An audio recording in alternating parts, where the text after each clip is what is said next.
Lideramos el camino de la opinión pública y buscamos que la cultura del debate alcance consensos y soluciones a los problemas de nuestro país.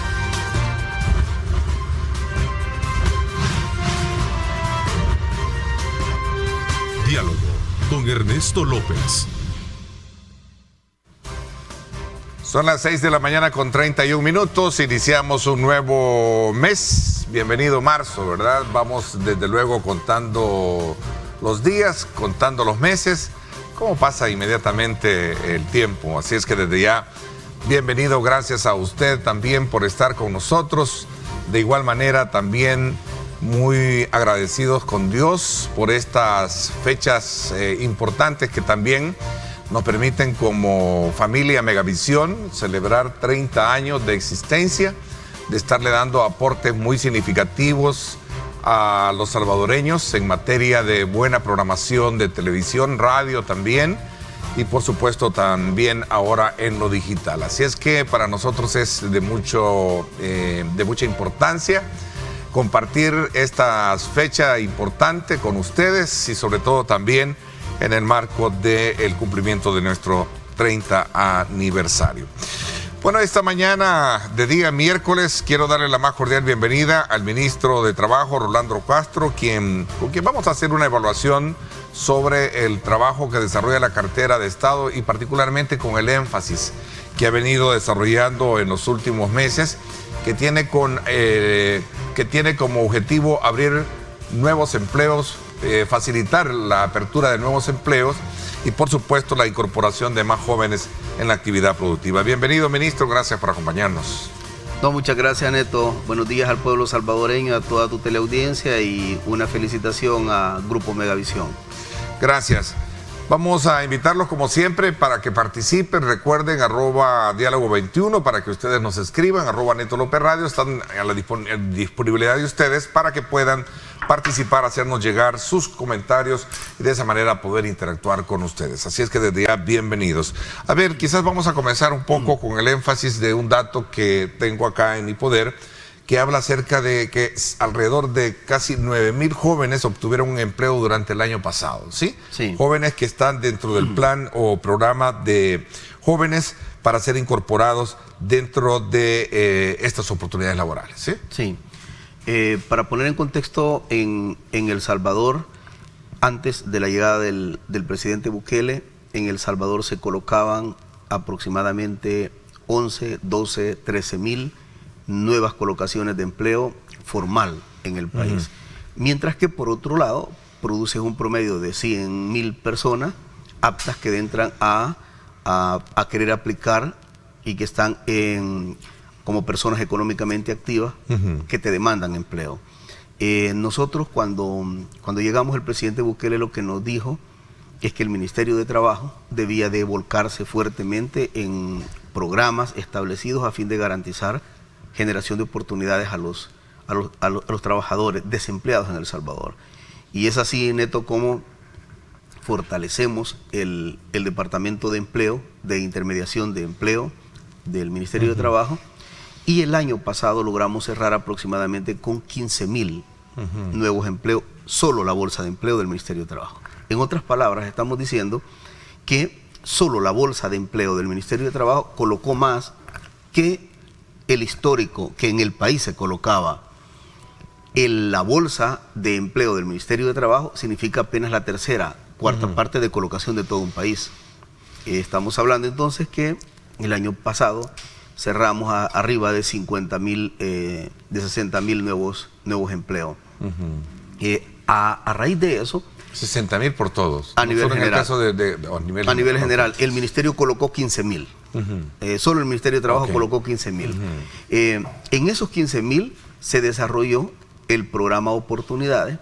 Este programa fundamentalmente es para desestigmatizar a los muchachos de 18 años, porque de repente el joven de 18 años va con su DUI saliendo, calientito, llega, mete papeles, currículum en una empresa y la empresa lo que le dice es que necesita 2 o 3 años de experiencia.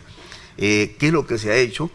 El gobierno del presidente Bukele garantiza un subsidio de $200 para colocar en la empresa a este joven y los primeros 3 meses lo subsidia, el empleador coloca o complementa el salario al salario mínimo, y de esa manera ya no se necesita pedir la experiencia porque el gobierno está subsidiando el 70% de todo el salario.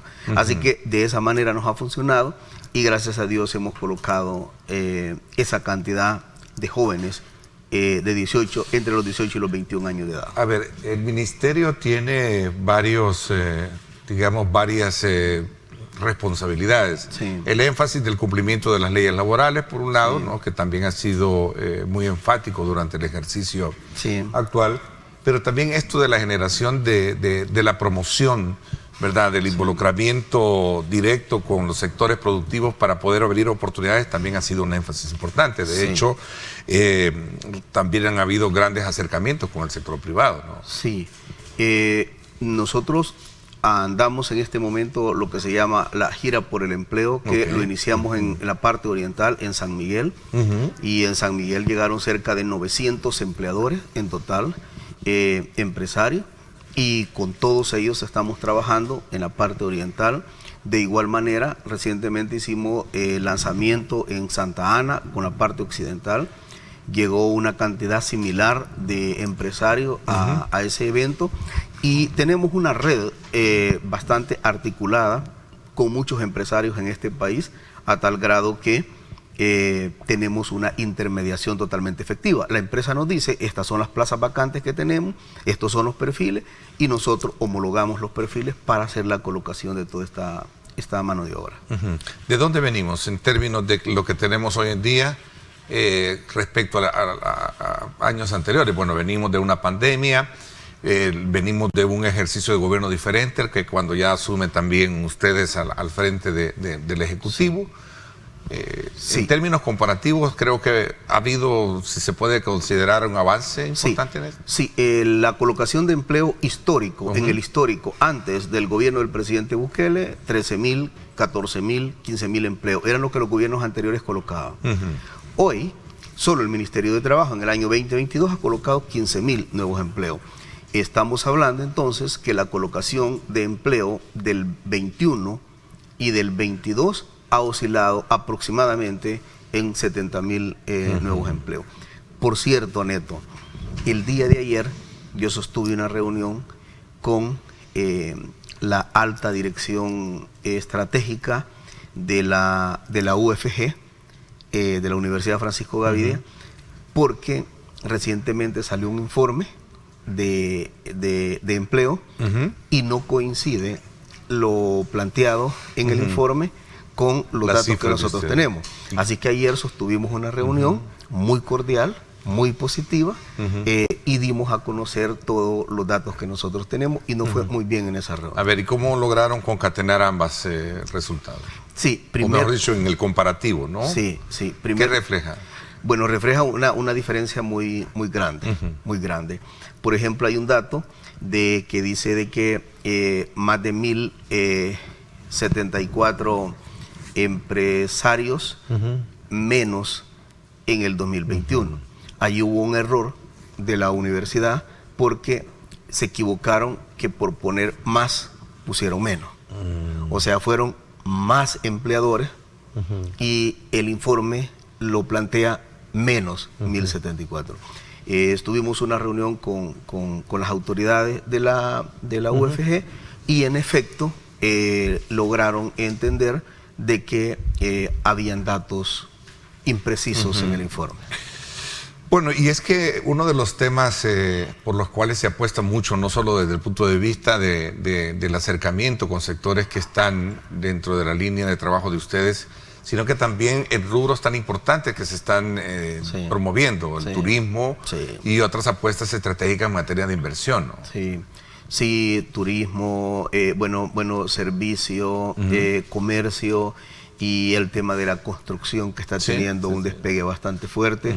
Hay construcción prácticamente en todo el país, hay una cantidad de empleo sumamente fuerte.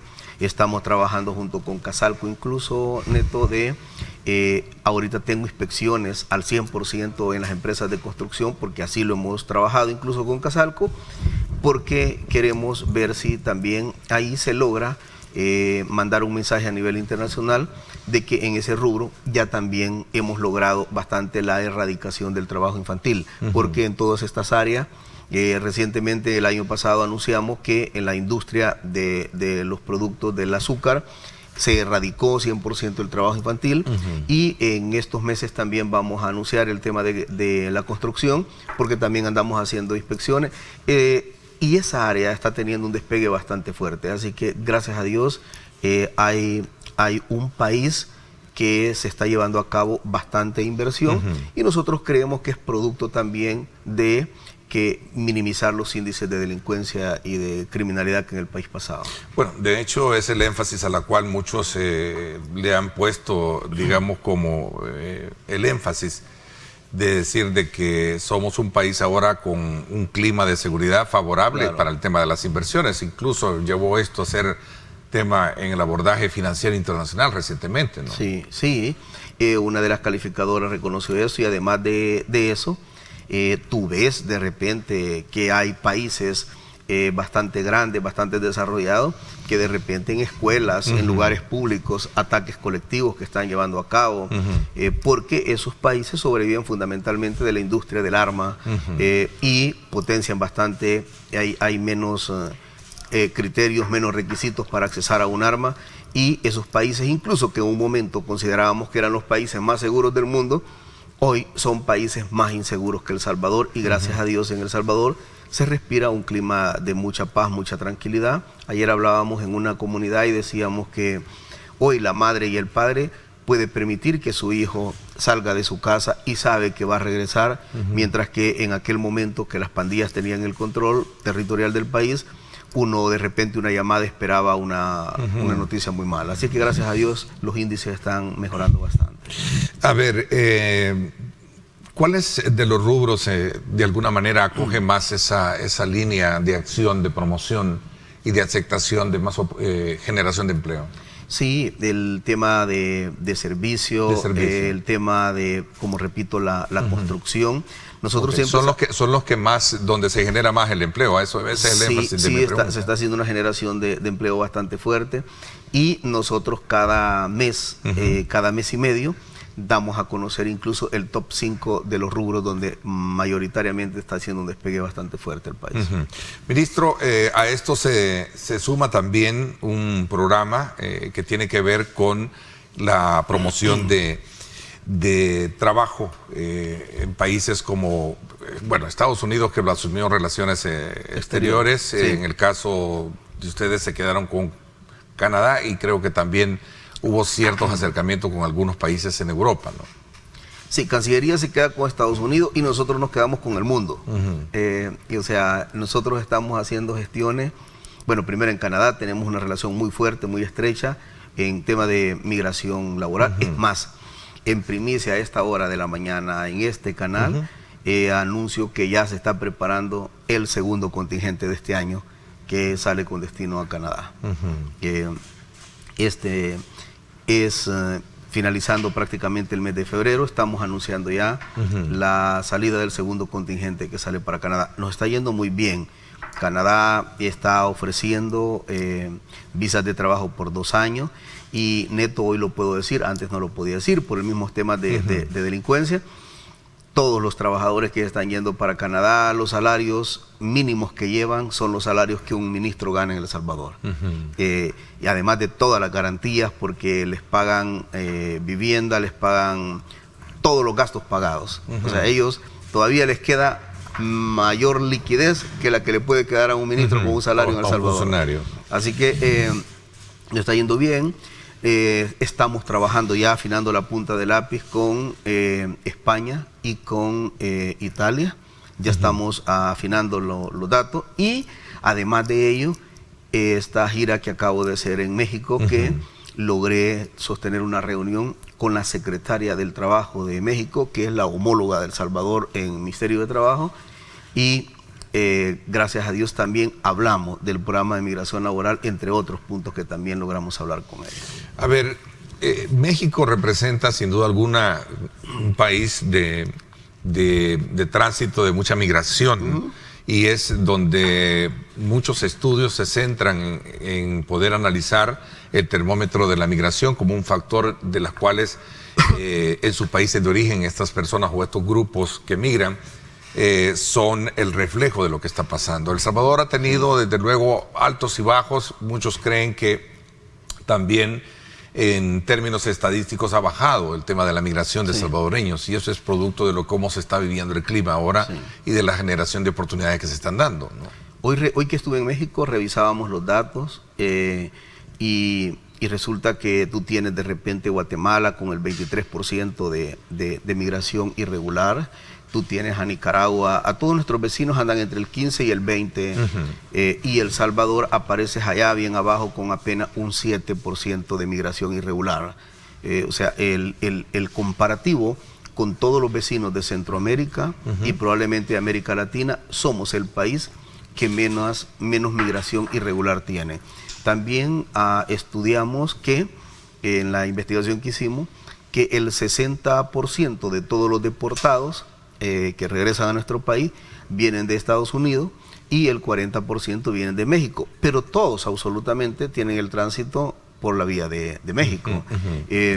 Eso nos permitió tocar un tema con la secretaria de Trabajo de México y logramos plantear algunos temas.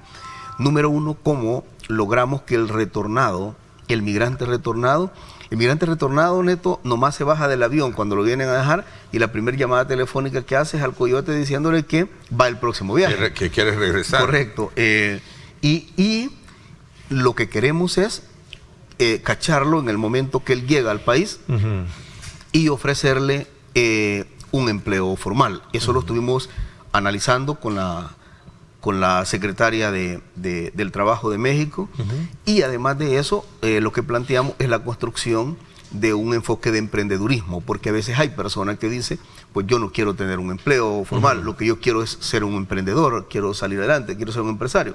Así que abordamos esos dos temas, y esos dos temas los vamos a trabajar de forma directa con la Secretaría de Trabajo de México.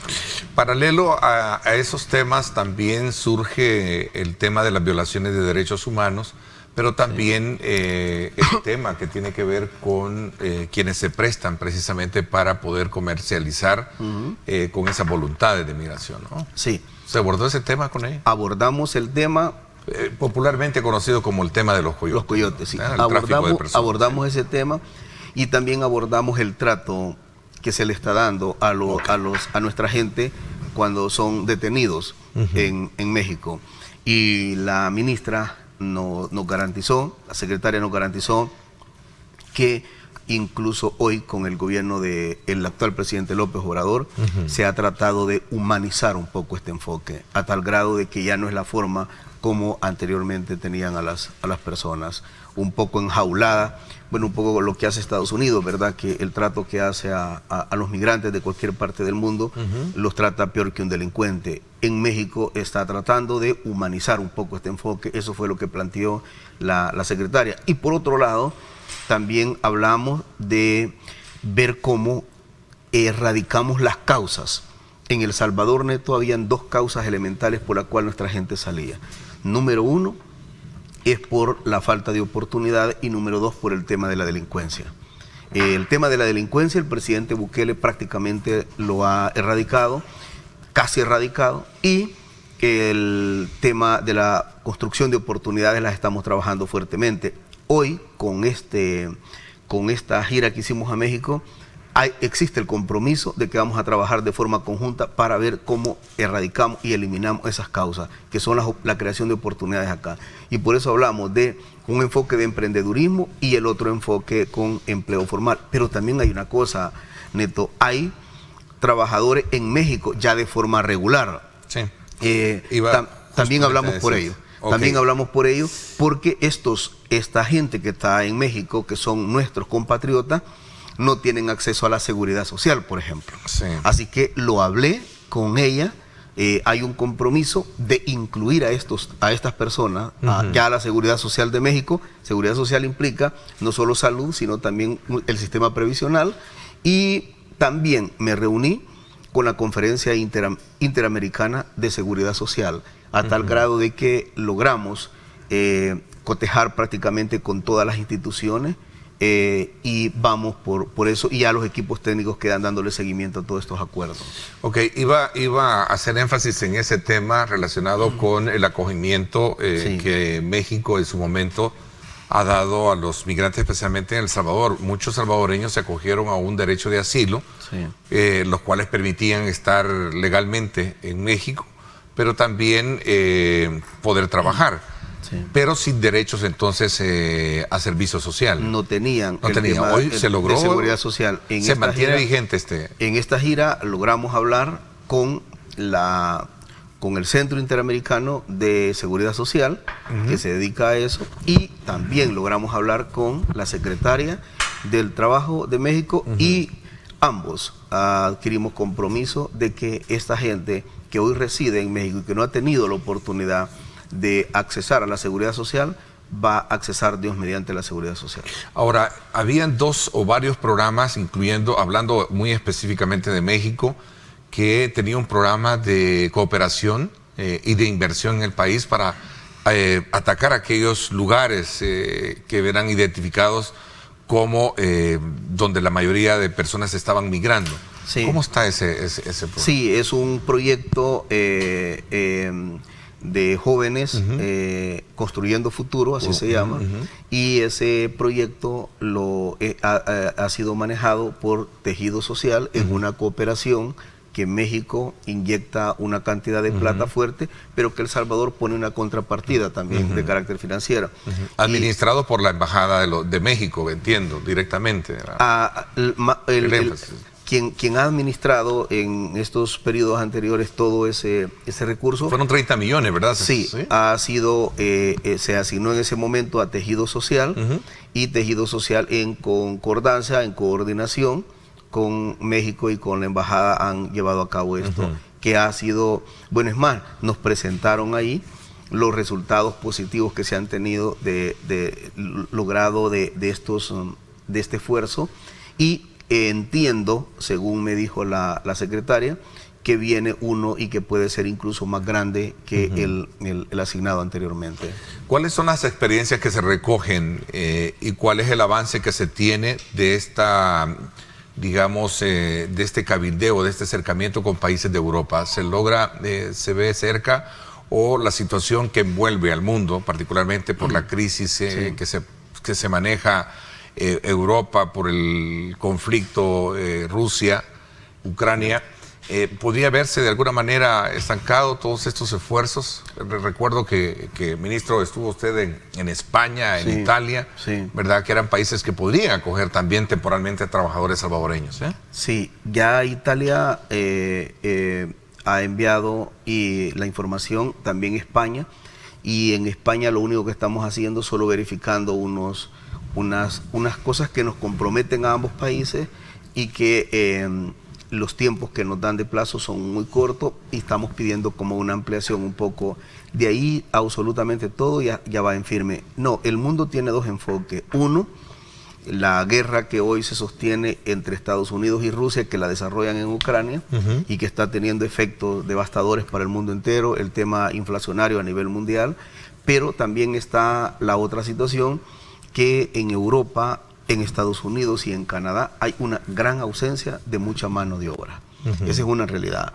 Logramos percibir en diferentes partes del mundo que incluso los cambios de horario en los aeropuertos, y hemos preguntado cuáles son las causas, y fundamentalmente en esos países las causas elementales han sido que no hay trabajadores. Y cuando ya un país, Neto, sus aeropuertos muestran una debilidad en esto, es porque en realidad la situación es bastante complicada. Todos estos países tienen problemas, tienen un denominador común, que tienen problemas de mano de obra, y por supuesto nosotros sí estamos de acuerdo a enviar nuestra mano de obra, siempre y cuando estén definidos algunos acuerdos bilaterales donde se garanticen exactamente los derechos de nuestros trabajadores, que poniendo un pie en suelo internacional, se garanticen todos los derechos que tienen los ciudadanos en ese país que llegarían. Se me quedaba también el tema de países árabes, ¿no? Sí. También se buscó un acercamiento, ¿no? Sí, Lo que pasa es que fue con Dubái, no recuerdo con quién. Sí, con Qatar. Con Qatar, perdón. En aquel momento, sí. Con Qatar, francamente, el Ministerio de Trabajo tomó una decisión que no veía viable en ese momento enviar trabajadores al país. A ver, ministro, esto es una, digamos, apuesta muy estratégica de poder llevarlos. Le decía, ¿cuáles son las experiencias que se recogen de gente que llega, por ejemplo, en el caso de Canadá, sobre todo cuando estamos hablando de 2 años y tener un ingreso que obviamente no lo pueden tener acá porque es muy diferente el tipo de salario que tenemos, ¿no? Estos proyectos cambian la vida no solamente al trabajador o trabajadora, cambian la vida a todo su núcleo familiar. Nosotros tenemos una experiencia que nos logró impactar, marcar a todos el equipo que está en el Ministerio de Trabajo, y es una parte de Occidente. Resulta que el niño en la escuela ingresó los datos de su papá a la plataforma del ministerio. Entonces resulta que en el proceso de reclutamiento y selección él reunió el perfil y se le habló.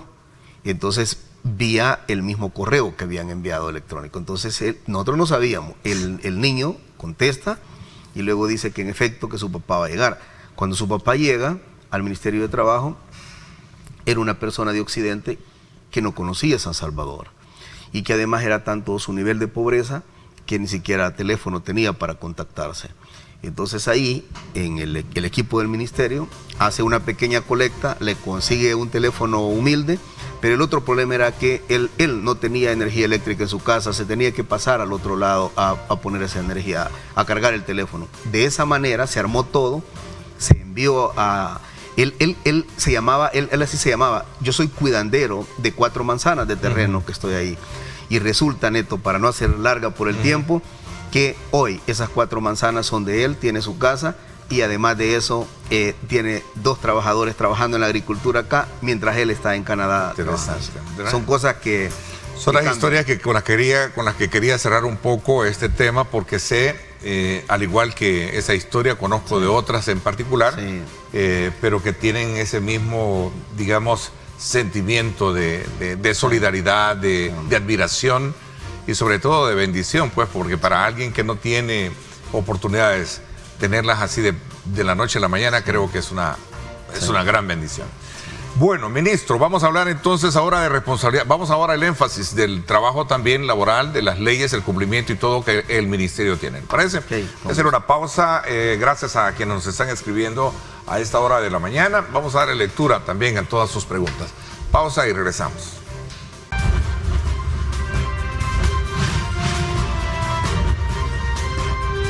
Diálogo con Ernesto López. Bueno, gracias por estar con nosotros en una primera evaluación en este año sobre el trabajo que desarrolla esta cartera de Estado, que tiene que ver precisamente con el énfasis en la promoción de empleos y otros aspectos que tienen que ver con la colocación de salvadoreños con visas de trabajo. Hemos hablado con el ministro Rolando Castro sobre estos temas y me gustaría también que habláramos un poco del énfasis de otras áreas de acción que tiene la cartera que usted representa, ministro, que tiene que ver precisamente con el cumplimiento de las leyes laborales. Por ejemplo, todavía sigue durmiendo el sueño de los justos el tema de la ley de seguridad privada. ¿Cuáles son los problemas que tiene, o mejor dicho, por qué razón todavía sigue sin aprobarse esta ley? Sí, nomás se llegó a esta legislatura, nos solicitaron a nosotros que fuéramos a dar información a la Asamblea. Fuimos a la Comisión de Trabajo cerca de 4 veces. En esa Comisión de Trabajo se informó absolutamente todo, se dio toda la información, se plantearon los indicadores de cómo son las empresas que más violentan los derechos de los trabajadores. Nos convocaron en otra ocasión donde se dijo, miren, se va a aprobar la ley, y luego de repente ha habido un freno de mano, no sabemos por qué, pero lo cierto es que todavía en la Comisión de Trabajo de la Asamblea Legislativa se sigue analizando el tema y no se ha aprobado la ley. Desde el Ministerio de Trabajo sí se necesita, realmente dimos todos los insumos para que esa ley fuera aprobada, porque de los sectores que más son castigados en este país, de los trabajadores que son más pisoteados sus derechos con horarios sumamente fuera de ley, con una normativa vigente que crearon una ley especial en la anterior Asamblea Legislativa para proteger a estas empresas de seguridad, maltratar los derechos de los trabajadores, todavía sigue vigente porque está en estudio en la Asamblea Legislativa. Yo, con mucha cordura y con mucho respeto a las instituciones del Estado, porque en esto uno hay que respetar un poco la independencia, sí solicito de que se apruebe en el menor tiempo posible esa ley, porque de esa manera nos dan herramientas muy fuertes para que nosotros podamos llevar justicia a todos estos trabajadores. ¿Cómo cala el hecho del ejercicio que tiene, digamos, o el énfasis que tiene este tipo de empresas ahora en el contexto de un ambiente de seguridad diferente al que se tenía antes? Porque uno de los principales digamos, comentarios que surgieran, bueno, porque no tenemos seguridad en el país, me veo en la obligación de pagar esto. Eso lo decía el empresario. Sí, no, y en un primer momento, cuando nosotros llegamos al gobierno, cuando el presidente Bukele llega, habían más agentes de seguridad que policías en el país. Precisamente por eso es que siempre se planteó que el tema de la delincuencia, el tema de la criminalidad, de los asesinatos que se daban a producto de las pandillas, era prácticamente, formaba parte de un contexto de negocio de la vida de los salvadoreños. Y en ese momento que la situación se puso bastante complicada en temas de seguridad, es que nace en teoría la solución, y la solución era la creación de las empresas de seguridad. Que cuando uno ve quiénes son los dueños, precisamente muchos de la gente que estaba en la Asamblea Legislativa anteriormente, muchos de los partidos políticos de Arena y FMLN son los dueños de las empresas de seguridad, muchos de ellos lo siguen siendo, y era parte del negocio la vida del pueblo salvadoreño. Hoy la situación ha cambiado, pero desde en el momento que estas empresas se crearon una ley especial en la Asamblea Legislativa, y esa ley sigue vigente, y es la que un poco a nosotros nos frena en algunos casos específicos, para no poder tutelar el 100% de los derechos de los trabajadores. Ok, el tema de tutelar los derechos creo que es el énfasis a la pregunta a la que conlleva esto. Es decir, a la hora de poder examinar las condiciones laborales de las personas que se contratan, siempre se pone en tela de juicio el tema de derechos, ¿no? Y sobre todo de responsabilidades. No, ahí, Neto, hay empresarios de esas empresas de seguridad que incluso hoy pagan el salario mínimo, y hemos encontrado empresarios que después en efectivo les piden parte del dinero a ellos. Ahí hemos encontrado empresas que ni siquiera pagan el salario mínimo. Ahí hemos encontrado empresas que le descuentan el arma, le descuentan el equipo, le descuentan las botas, le descuentan el uniforme al trabajador. Ahí hemos encontrado empresas de seguridad privada que tienen a las personas 72 horas trabajando, y el guardia que iban al relevo no llegó y lo hacen trabajar otras 72 horas, no le pagan una hora extra al guardia, a la persona que está trabajando, no le pagan el 25% de nocturnidad. Ante esos hechos, sí, ya el Ministerio de Trabajo anda en cada una de las empresas y anda imponiendo multa ya. O sea, nosotros lo que la ley nos permite lo vamos a hacer, y ya andamos imponiendo multa. Y hoy que las multas ya son más fuertes en el Código de Trabajo, pues le sale más fácil a un empresario pagar los derechos de los trabajadores que hacerse acreedor de las multas que el Ministerio puede imponer en este momento. ¿Qué rol está jugando el ministro con relación al tema de despidos también que se están generando en algunas alcaldías y también en algunas instituciones públicas, preguntan? Sí, no, nosotros hemos tratado de garantizar el tutelaje de los derechos de los trabajadores indistintamente la alcaldía que sea, indistintamente el partido político que sea. El derecho al trabajo es un derecho elemental, contemplado y consagrado en la Constitución de la República y en todas las normativas en materia laboral, y debe de garantizarse y debe tutelarse. Siempre y cuando la persona afectada llegue al Ministerio de Trabajo o bajo cualquier vía y ponga su denuncia, el Ministerio de Trabajo actúa indistintamente. La alcaldía, el color, el partido político que sea, no nos interesa, nos interesa hacer nuestro trabajo basado en el marco constitucional como define las competencias del ministerio, y llegamos a tutelar el derecho. Hay alcaldes que incluso se molestan que por qué llegamos y por qué llegamos a garantizar los derechos de los trabajadores. No nos interesa eso, no nos interesa quedar bien con ningún alcalde en este país nos interesa aplicar la ley tal como corresponde, indistintamente el partido político que sea. Aún siendo el partido oficial. No importa que sea del partido que sea, el funcionario público debe de cumplir la ley y no importa el partido político que sea. ¿Cómo está la situación de Soyapango con los trabajadores? Preguntan acá. Sí, Soyapango en realidad ha sido una situación bastante catastrófica. Se le atrasaron los salarios a los trabajadores. Fuimos a hacer unas inspecciones. Y gradualmente se está poniendo al día un poco los salarios, los aguinaldos que estaban atrasados en aquel momento, y poco a poco se está poniendo al día prácticamente con los trabajadores. Pero en efecto había una situación profunda que convirtió en una crisis prácticamente eso. Los trabajadores hicieron sus denuncias y sus protestas. Prácticamente todo está volviendo a la normalidad de forma gradual, porque el hoyo, el agujero, sí fue muy profundo que quedó, pero poco a poco se está poniendo al día la situación con los trabajadores. Ok, pregunta alguien también acá, el énfasis que hace el ministro con relación a la defensa de los derechos de los trabajadores del área pública es importante reconocerlo, Ernesto. Felicitaciones por ello, dice, pero hay que reconocer que la situación de Soyapango pasa por muchas otras alcaldías, está pasando en muchas alcaldías, dice. Probablemente, y también quiero dejar una cosa bien clara. Han acusado a veces de la captura de dirigentes sindicales, y en esto queremos dejar muy claro y dejar una constancia bien definida en este país, que nunca una captura de un dirigente sindical ha sido avalada por el presidente de la República. El presidente de la República no está para capturar dirigentes sindicales y lo ha mostrado y lo ha dicho de forma directa.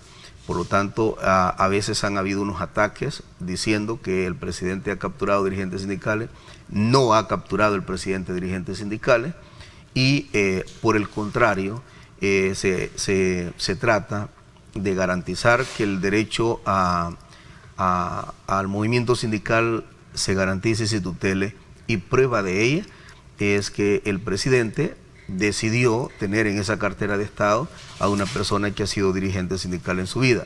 Así que eso lo quiero dejar bien claro. El presidente de la República nunca ha avalado una captura de un dirigente sindical, y en este momento podemos decir que la mayor parte de dirigentes sindicales están ya fuera de cualquier detención. Dice aquí Carlos Díaz, cuando aprueben la ley de la nueva de seguridad con las 8 horas, ¿cómo harán los guardias que viven lejos? Dice, si ellos casi por lo general trabajan en San Salvador, pero viven en los departamentos. Ese es el argumento mucho de los empresarios, que dicen que de repente viene un guardia de Sonsonate y está en San Salvador, y que cómo va a ser para estar viajando de forma permanente. Dos cosas. Las instituciones públicas, incluso donde nosotros trabajamos, hay gente de Santa Ana, de Sonsonate, de Aguachapán, y vienen a trabajar. Número uno. Número dos, es que también el mismo Código de Trabajo permite, Neto, llegar a un acuerdo mutuo entre trabajador y empleador. Lo que pasa es que acá no son acuerdos mutuos, sino son imposiciones que tienen que trabajar arriba de 72 horas de forma continua. Pero todo eso lo contempla la ley, que si tú eres empresario y te pones de acuerdo con tu trabajador, no hay ningún problema porque es un acuerdo que llega por decisión mutua. Aquí me preguntan sobre por qué no también se trabaja en facilitarle a los que tenemos 50 años trabajo, que ya no se nos da cuando uno lo busca, dice. Es bien interesante. Toda la vida ha habido una queja, recuerdo de mucho, aunque hay una ley, entiendo, que todavía, facilita o en su momento la incorporación de personas mayores, ¿no? El programa Oportunidades que hablamos hace un momento, de los de 18 a 21 años, también abarca a las personas arriba de 40 años. Arriba de 40 años. Nosotros pagamos a una institución, a una empresa, $200 para que contrate a esa persona, y el resto del complemento del salario lo paga la empresa a las personas arriba de 40 años. Estas personas arriba de 40 años, nosotros solo el año pasado, 2022, logramos colocar arriba de 2.500 personas. Y también logramos colocar personas con discapacidad, Neto, que es otro programa que también ha abordado el Ministerio de Trabajo a las personas con discapacidad y son miles de trabajadores ya que antes no tenían un sueldo, un salario, un empleo digno y un empleo decente, y hoy sí lo tienen producto de estos programas. Ya no hay aquel sesgo, aquel castigo del que la persona de 40 años ya es una persona mayor. Un poco complicado en el país con el mercado laboral, porque si a los jóvenes de 18 años les piden 3 años de experiencia, no tienen empleo, y luego ya una persona es considerado viejo o vieja de 40 años, estamos jodidos en el mercado laboral, porque entonces la vida productiva es muy mínima.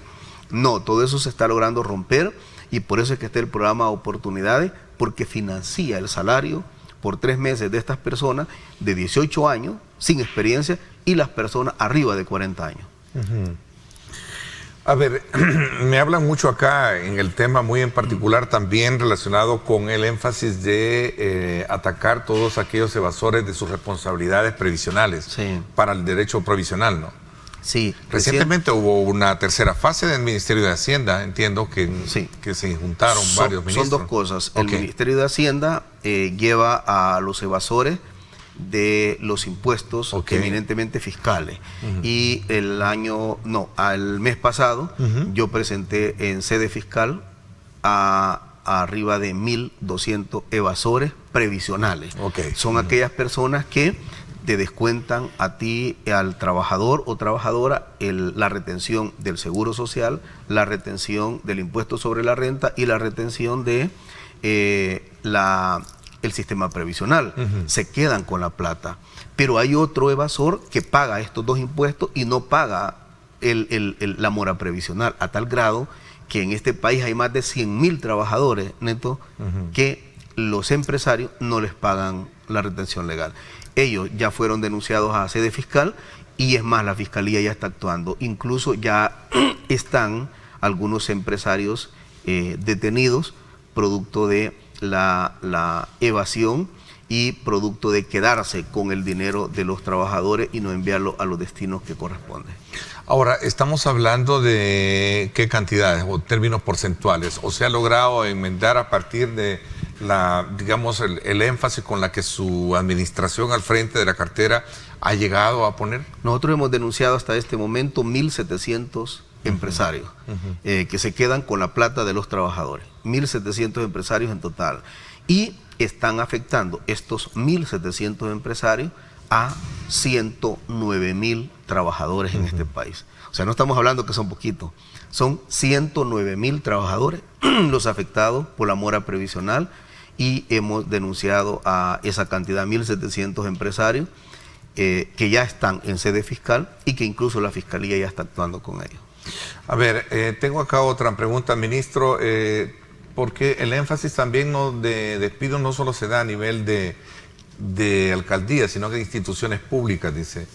¿Qué podemos hacer al respecto, o qué puede hacer al respecto, perdón? Eso es lo que están preguntando. Sí, repito que el derecho al trabajo es un derecho inalienable y además de eso es una norma constitucional, la Constitución de la República lo plantea, y todo aquel trabajador o trabajadora que lo hayan despedido o destituido de forma injusta e ilegal, no importa sea del sector público o sector privado, ahí está el Ministerio de Trabajo para interponer la denuncia, y nosotros con el mayor de los gustos intervenimos con nuestros equipos para mediar y en todo caso resolver de forma positiva. Bueno, el tema de los evasores de cuotas del seguro y AFP también tiene que ver muchísimo, dice, con acciones de carácter punitivas. Hasta la fecha no se ha visto a alguien que lo ha tenido. Yo creo que sí, ¿verdad? No, ya hay capturados. Sí. Ya hay empresarios capturados por esto, ya hay empresarios presos por esto, ya hay empleadores incluso en Mariona, ya hay empleadores en diferentes cárceles de este país que han sido detenidos y siguen deteniendo por el tema de la mora previsional. Yo quiero viajar y ser parte de esos programas para viajar dice, con trabajo, con visas de trabajo, dice. ¿Qué mecanismo debo de tener? Hay un correo, ¿verdad? Sí, mtps.gov.sb entra al ministerio a través de esa plataforma, y ahí hay una cajita que se llama Programa de Migración Laboral. Ahí inicia el proceso y desde ese momento empiezan ya los equipos a trabajar del ministerio para construir y homologar el perfil suyo con el perfil que solicita la empresa. Bueno, ministro, hay muchos, mensajes que me gustaría que su equipo de comunicaciones le diera seguimiento y respuesta a todos estos que están llegando a nuestra señal en Facebook para que puedan tener la respuesta, pues son una gran cantidad. Ya el tiempo se nos fue. Quiero agradecerle que nos haya dado la oportunidad de poder conversar sobre estos temas que sin duda alguna representan un hito importante para poder ir cerrando brecha a esos indicadores que en el pasado han venido a golpear fuertemente la actividad productiva, que es la falta de generación de empleo, ¿no? Sí, lo que nos toca como gobierno es garantizar reglas claras a nuestro sector productivo. Hoy con el tema de seguridad, que el país es uno de los países más seguros, no solamente de Centroamérica ni Latinoamérica, sino del mundo, está llegando también mucha inversión internacional y eso nos está generando bastante, pero bastante colocación de empleo. Dios mediante, nosotros como ministerio estamos volcados 100% en llevar un empleo, porque siempre hablo con el equipo de trabajo, que cualquier otra cosa que podemos hacer es positiva, pero llevarle un empleo a una persona es llevarle desarrollo sostenible a su grupo familiar. Así que estamos enfocados en eso. Y siempre muchas gracias, Neto, y muchas bendiciones para ti y para tu familia. Bueno, les agradezco a usted, ministro. Vámonos a la pausa. Son las 7:20. Gracias a usted por estar con nosotros. Cuando regresemos, vamos a hablar acerca de estas medidas que se están contemplando en el quehacer de la actividad vehicular en nuestro país desde la perspectiva de un ambientalista. El doctor Félix Laxo estará con nosotros hablándonos sobre algunas alternativas y medidas que se dan en el contexto de la importancia que tiene de mejorar la calidad de aire en nuestro medio y otros aspectos importantes. Vamos a la pausa. Gracias por estar con nosotros.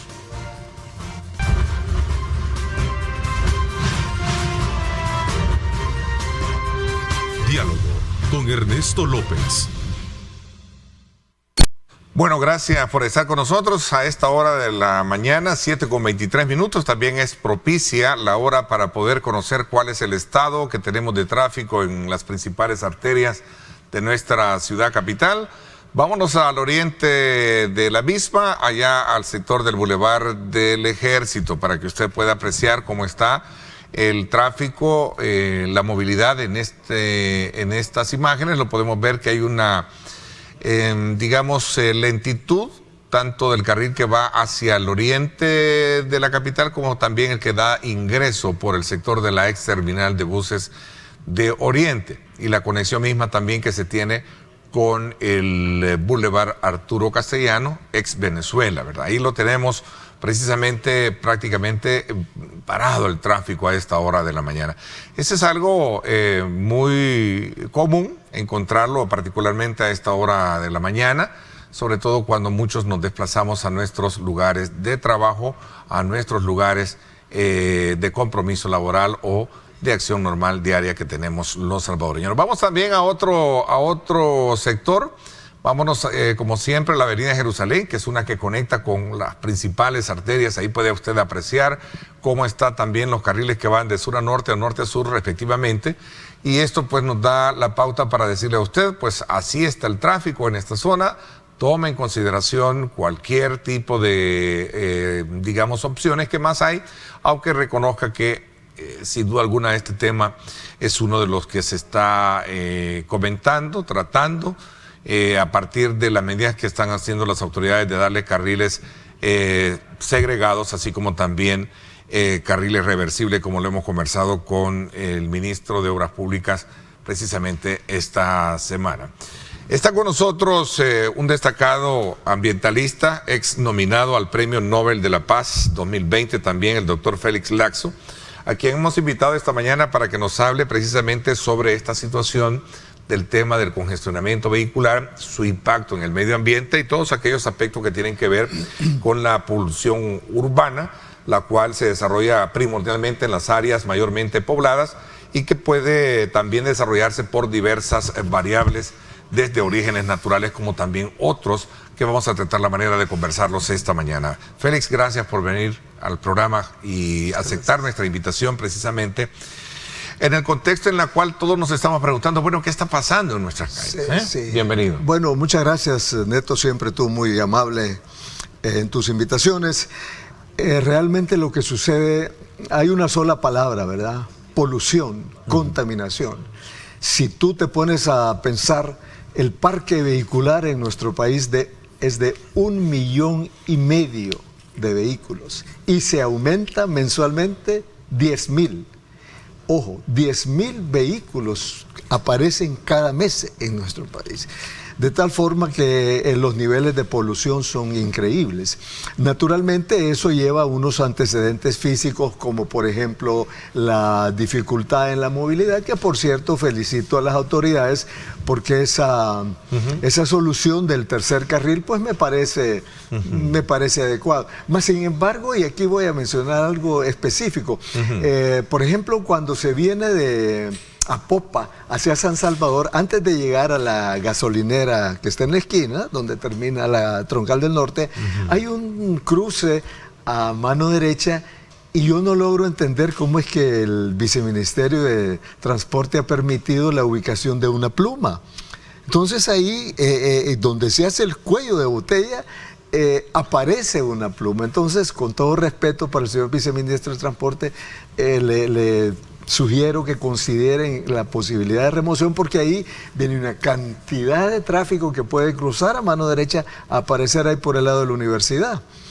Y eso está bloqueado. Bueno, pero entonces, si tenemos eso y además, como este servidor que tengo más de 35 años de estar diciendo, urge proyecto de reforestación en nuestro país, si además de la contaminación que se tiene, estamos agregando la destrucción de los bosques y de los árboles, entonces vamos hacia una situación grave. Ya vamos a hablar de eso, pero quiero quedarme un poco, o quiero detenerme para el énfasis desde tu perspectiva, que eres un hombre también, un profesional que ha recorrido el mundo, varias ciudades, y que sin duda alguna este problema del tráfico no es un problema per se nuestro, ¿no?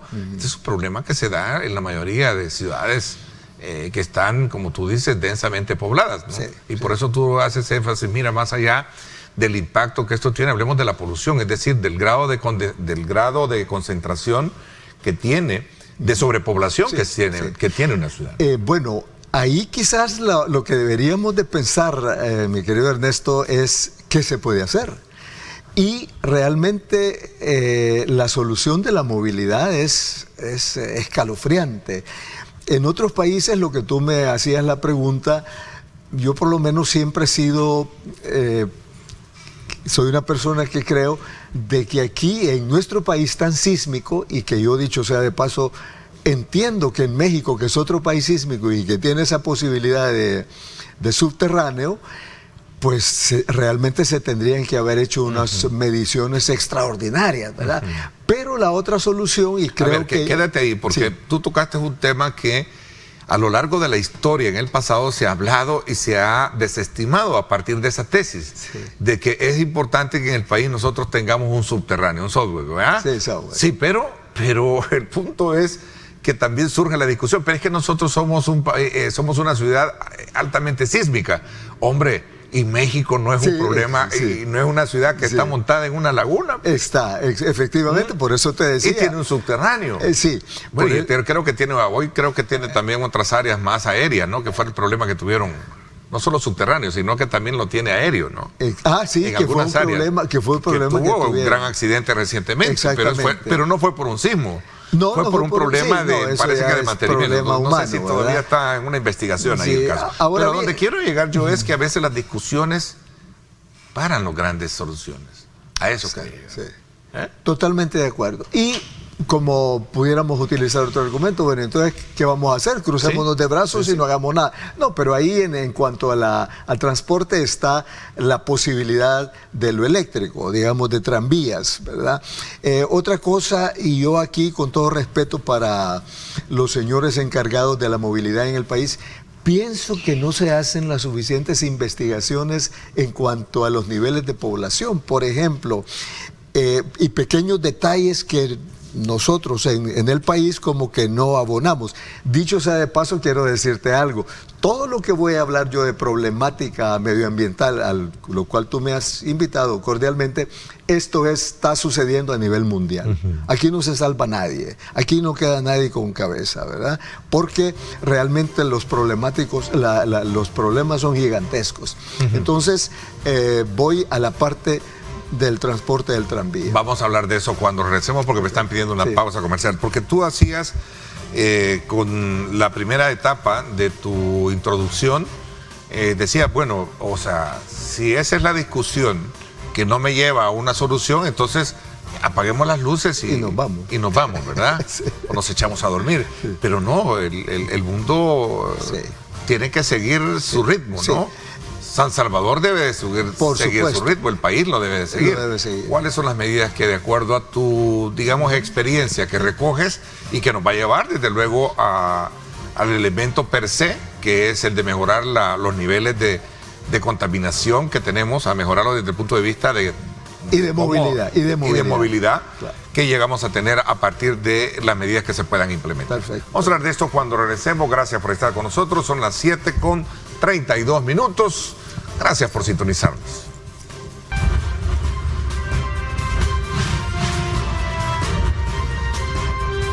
Diálogo con Ernesto López.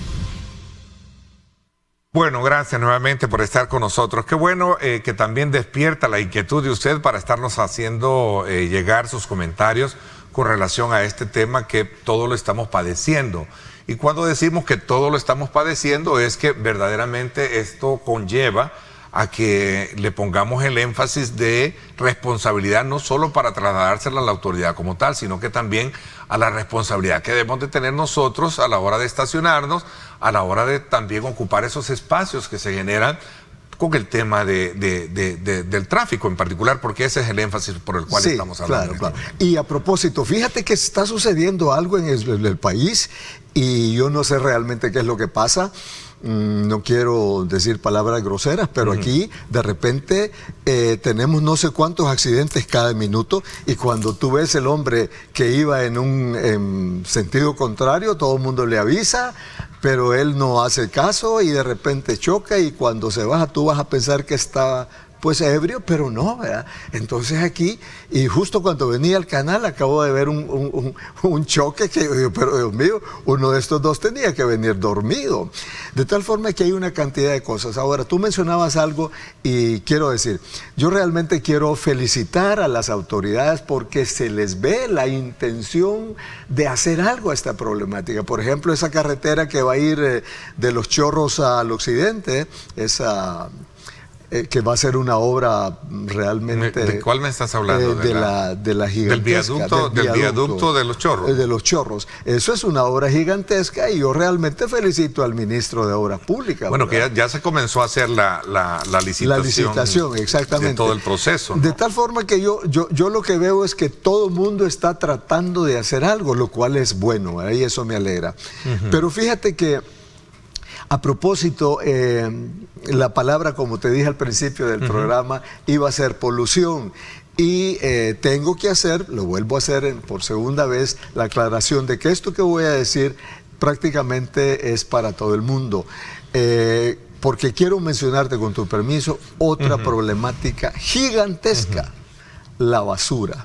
Pues sí. Esa es una cosa, y esto sí no atañe a todo el mundo, sino que a los países subdesarrollados como el nuestro. Voy a decir algo, no sé si ustedes se han dado cuenta que nos hemos convertido en basurero de ropa. Esto comenzó con, digamos, envíos, donativos, y ahora yo he sido testigo, porque tengo una propiedad rural cerca de un río, cuando llegan camiones a lanzar, valga la redundancia, camionadas de ropa en esto. Si tú caminas por el centro de San Salvador, vas a ver toneladas de ropa puestas así en góndolas que las venden a 10 centavos, a 5 centavos, y ahí está. También producción ha puesto, esa cosa es impresionante, no sé. Y quiero terminar con una buena noticia. quiero utilizar tu extraordinario programa como plataforma para lanzar esta noticia, Ernesto. Estoy en la realización de un congreso mundial sobre la problemática de la basura. Lo comenzamos desde el año pasado, visitamos con otros miembros del comité varios países en Europa, visitamos España, Dinamarca, Noruega, Alemania, ya con las invitaciones para este congreso mundial que va a ser en nuestro país. Aquí va a ser. Quiero aprovechar la oportunidad para, con todo respeto, solicitarle al señor alcalde de San Salvador, Mario Durán, la posibilidad de permitirme hablarle sobre esto, de planteárselo, porque ya tengo la petición de varias ciudades en América Latina que quieren que realicemos ahí el Congreso.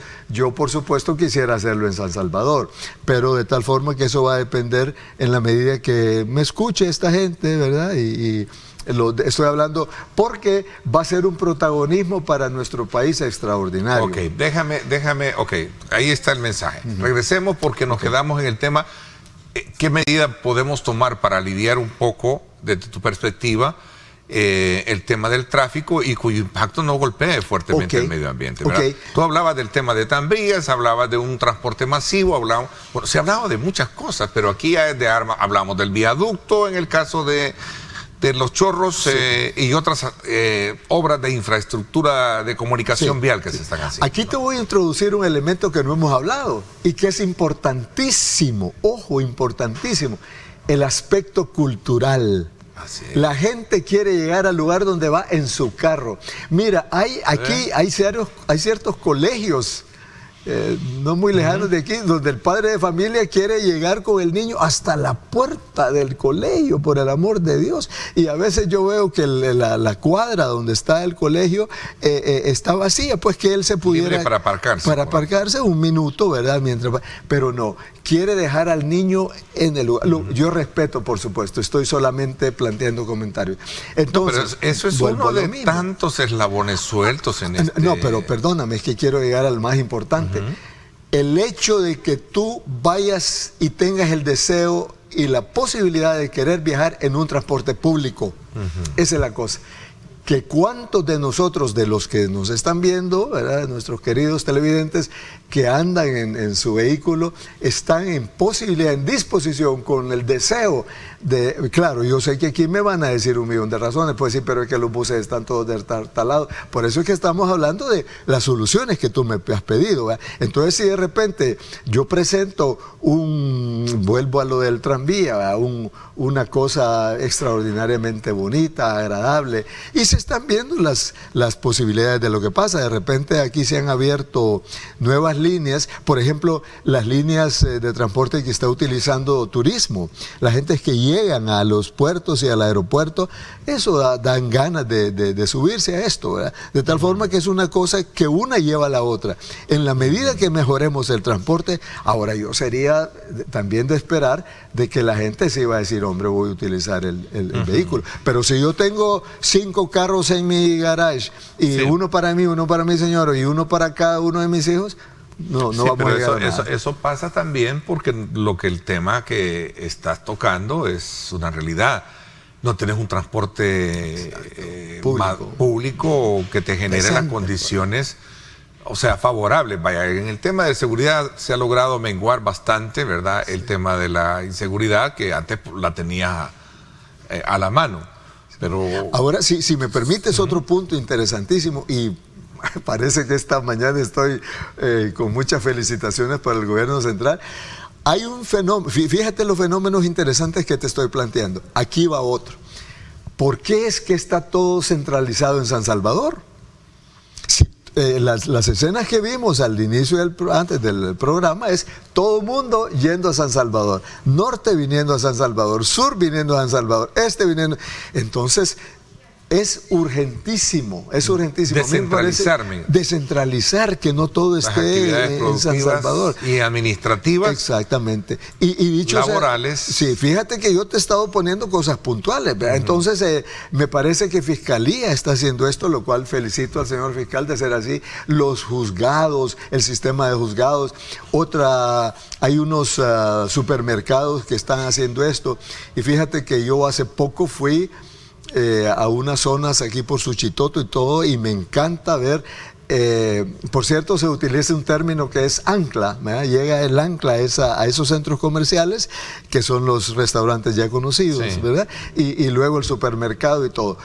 Ojalá viniera paralelamente a eso las oficinas gubernamentales. Entonces hemos dicho, a la parte cultural, la parte de descentralización, porque a mí nada me rompe más el alma que cuando veo a personas haciendo sus ejercicios de carrera en las calles de San Salvador, ¿verdad? Y digo, qué humo, qué oxígeno es el que está metiéndole esta gente a sus pulmones, ¿verdad?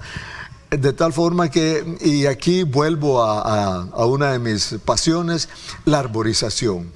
Es importantísimo. Fíjate que yo paso por calidad de aire. Calidad de aire. Yo paso por una y más. Bueno, pero es que los congestionamientos, ¿qué te provocan? Aparte del estrés, aparte del efecto económico per se, porque llegas tarde, es la contaminación. No, por supuesto, si aquí estamos hablando de que no estás respirando oxígeno, estás respirando CO2. Fíjate que yo voy mucho por el área del centro, ahí por una universidad, y hay un colegio en donde justamente enfrente de un centro de policía, y hay es un árbol que se llama ficus, precioso.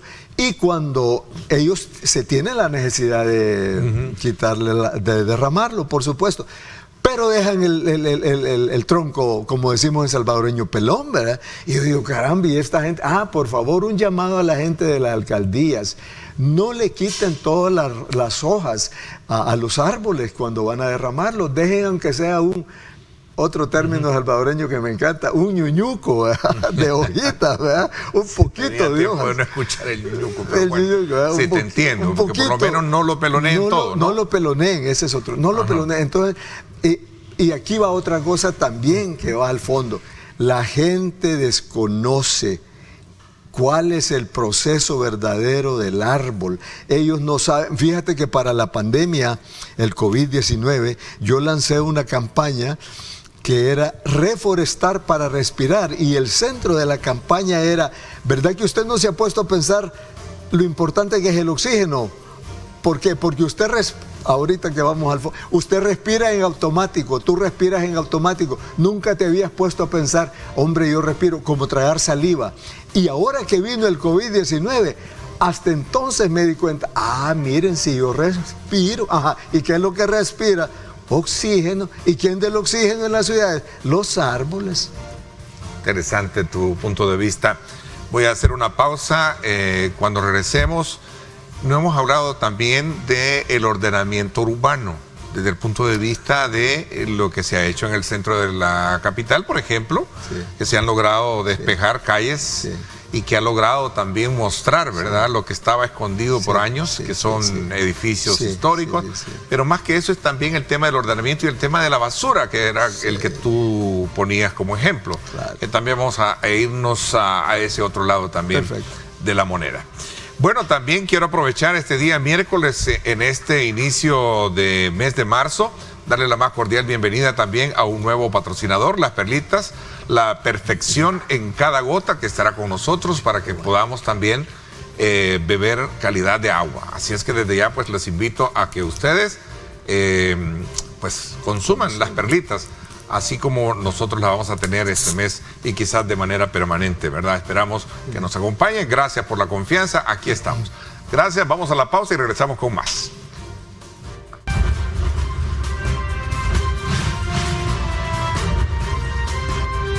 Diálogo con Ernesto López. Bien, gracias. Vamos a aprovechar estos minutos, sin duda alguna, Félix, para poder hacer énfasis también sobre el tema de cómo estas soluciones que hemos mencionado y hemos logrado identificar que pueden ser, digamos, las alternativas para aliviar un poco los congestionamientos, también es el hecho de concurrir o convocar inmediatamente a un consejo, porque yo creo que no solo nos quedemos en estar, no solo de brazos cruzados, hagamos propuestas, pero hagamos propuestas para, ¿de qué forma, no?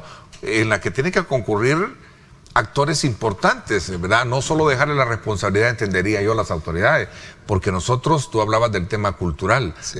Nosotros como usuarios de las calles también tenemos responsabilidad de cumplir las leyes, saber cómo parquearnos, estacionarnos. Por ejemplo, en los negocios, para nadie es un secreto ver que hay negocios que te parcan los vehículos en las aceras, etcétera, ¿no? Sí. O sea, hay de mucho. Sí. Es que yo veía hace poco en un comunicado de un sistema bancario donde decía, vamos a premiar a los hacedores de riqueza. A mí me parece extraordinario. Yo soy un enemigo de atacar cualquier proceso productivo nacional o internacional, Sí. pero tenemos que ver también las consecuencias. Y aquí me voy a tomar permiso para, por ejemplo, cuando yo estoy hablando de este Congreso Mundial que vamos a hacer, yo no estoy diciendo que hay que detener producción de ninguna clase de nada. Lo que hay que ver es cómo se va a hacer el proceso final. Por cierto, ese se va a ser el tema, es el proceso. Mira, y quiero hacer una corrección. Aquí se colocaron en la presentación de tu programa, a la hora de presentarte como ex nominado al Premio Nobel de la Paz Sí. 2020, ¿verdad? Sí, Quiero hacer la corrección, sí. porque tú sigues siendo nominado al Premio Nobel 2023. Sí, te aclaro, esto del Nobel siempre es interesante en las presentaciones que hago. Fíjense que nominar a alguien a un premio Nobel no es una cosa sencilla, es un proceso complicadísimo, con muchísimas reservas en Noruega, etcétera. Y cuando se hace la presentación, como en el caso de tu servidor, que continúa luchando, dicho sea de paso, la razón por la cual estoy siendo nominado es por mi lucha de más de 35 años por el medio ambiente, que al final es por la humanidad, ¿verdad? No es porque se haya tenido una guerra, sino que la paz, así como Madre Teresa, Nelson Mandela, etcétera. En mi caso es por la lucha del medio ambiente, y las instituciones que me han presentado me siguen nominando porque yo sigo en la lucha del medio ambiente. Y me va a dar la oportunidad para mencionar, mi querido Ernesto, otras cosas que estoy haciendo y que ruego a las autoridades respectivas que apoyen esto. Tengo una cosa que se llama carretera de frutales. Carretera de frutales, que estoy pidiéndole al señor ministro de Obras Públicas que siga con el apoyo ese. Se hizo carretera de frutales, eso es una idea, y tengo que decirlo, pues es una idea de este servidor que se puede lanzar para el mundo. Imagínate, carretera de frutales. A ver, cuéntame, no entiendo, carretera de frutales. Carretera de frutales son carreteras donde en los paralelas de las carreteras, por supuesto, algunas, no es en todas, pueden ser sembrados árboles frutales. Los árboles frutales representativos de nuestro país. Ya se hizo uno en la carretera hacia el Cerro Verde. Estoy haciendo otra cosa que se llama Bosquecito Infantil. Invito a Megavisión también, al canal 19, bueno. ¿Verdad? Se llama Bosquecito Infantil de Arbolitos Frutales. Es un pedazo pequeño donde se están sembrando arbolitos frutales y se están manteniendo, aquí sí se necesita la colaboración de las alcaldías municipales, se están manteniendo los arbolitos de baja estatura, de tal forma que llegue un niño y diga, mira mami, un aguacate, y que lo pueda tocar con sus manitas, ¿verdad? Acabo de iniciar otra cosa que se llama la esquinita de la basura. Entendamos una cosa, el problema de la basura, al igual que todo, tiene su principio para la corrección en la infancia. Neto, no puedes corregir nada si no lo has corregido en la infancia. Entonces, hemos comenzado, y en este momento ya se le hizo la petición al ministro de Educación para una cita, porque en todas y es muy interesante, el planteamiento de la primera dama es importantísimo, lo que se tiene que hacer en los primeros años. Y la indicación en este caso de la esquinita de la basura es que en todos los primeros grados y antes colocamos un depósito de tal forma de introducir al niño en la mente del niño que está iniciando que hay un lugar para la basura. Por supuesto, en el centro escolar va a ser la esquinita de la basura. Y eso se va a proyectar, se va a extrapolar cuando ya esté grande, etcétera, etcétera. Porque todo tiene su inicio. Y fíjate, casualmente, todos mis métodos educativos que he creado y que han sido exitosos en otros países, menos en el mío, tengo que decirlo, menos en el mío, porque aquí casi no he tenido apoyo, están basados y tienen su nacimiento en una cosa que dice: la única forma en que tú puedes crear conciencia en las personas es comenzar en la niñez y darle seguimiento al proceso educativo durante un periodo de varios años. Mira, hablando de contaminación, te ponía el ejemplo de cómo San Salvador ahora también está bastante descongestionado de lo que era la concentración de vendedores en las calles. Obviamente eso te generaba un clima de digamos, de contaminación tremenda. Terrible, terrible. ¿Qué opinión tienes del centro? Tú acabas de mencionar algo antes de eso importantísimo. Yo quisiera que aquí en nuestro país hubiera un mecanismo para reunir miembros destacados pues de un comité de la sociedad civil para crear un comité. Fíjate que ahorita he sido invitado y quiero aprovechar tus espacios. Estoy en el Comité de Desarrollo Turístico del Boquerón. Comité de Desarrollo Turístico El Boquerón. Toda la gente entusiasta, toda la gente positiva, estamos tratando de hacer cosas extraordinarias. Felicito al Ministerio de Turismo por este tipo de cosas. ¿Y por qué te lo digo? Yo nací, me desarrollé en el San Salvador antiguo, en ese centro, y me dio tanta tristeza cuando vi, no me voy a reservar el nombre de la alcaldesa que hizo ese crimen, de que las calles que salen del Calvario, todas las aceras estaban con vendedoras, tú te tenías que bajar a donde iban los carros. Así que yo quiero felicitar a la alcaldía de San Salvador, al señor alcalde, por esa cosa extraordinaria que ha hecho de la limpieza. Ojalá no se detenga, ojalá continúe esto y que vayamos para adelante, porque sí yo veo de que estamos haciendo un nuevo país. Créeme que cuando yo paso ahora por el centro de San Salvador, hay una palabra, señor alcalde, que yo lo quiero felicitar por eso. ¿Sabe una cosa? La alegría, esa es la palabra, la alegría que se ve en la población, en el centro de San Salvador, es extraordinaria. Donde está la gente bailando, hay música. Sí, hay un rescate, histórico. Hay un rescate histórico. Que pasa por mostrar la infraestructura de los años, ¿qué? 19, 20, ¿no? Antes, ¿no? Porque ahí anduvo San Salvador en su infraestructura creciendo. Sí. De su población misma, que era una tradición. San Salvador era el centro de atención de aquella época y muchos aspectos que ahí están históricamente guardados. Así es que yo felicito y te felicito a ti por ser un impulsor de todo esto. Te agradezco, Félix. Sabía que nos ibas a dar también tu punto de vista con relación a esta problemática del tráfico vehicular. Las soluciones que están expuestas abiertamente y que son del conocimiento de muchos no son cosas del otro mundo, pero lo que se necesita, como tú bien lo decías y me gustó tu frase, ¿verdad? No solo nos quedemos con el problema, sino que actuemos, ¿verdad? Si no, pues de brazos cruzados. De brazos cruzados y aquí no ha pasado nada. Sí. Te agradezco muchísimo. Como siempre, es muy agradable conversar contigo. Gracias. Te agradezco y te deseo éxito y sin duda alguna, pues esperando ver que un día vamos a hacer un programa acerca de del tema del premio Nobel, ¿no? Y tu nominación, ¿verdad? Porque yo creo que es importante impulsarlo. Estoy nominado para el 2023 por una de las organizaciones que hizo la nominación, así que estamos ahí. Qué bueno, vamos a darle seguimiento. Gracias.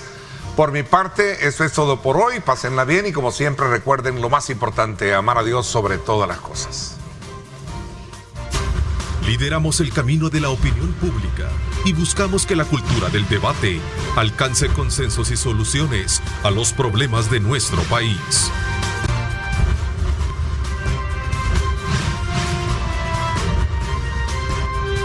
Diálogo con Ernesto López.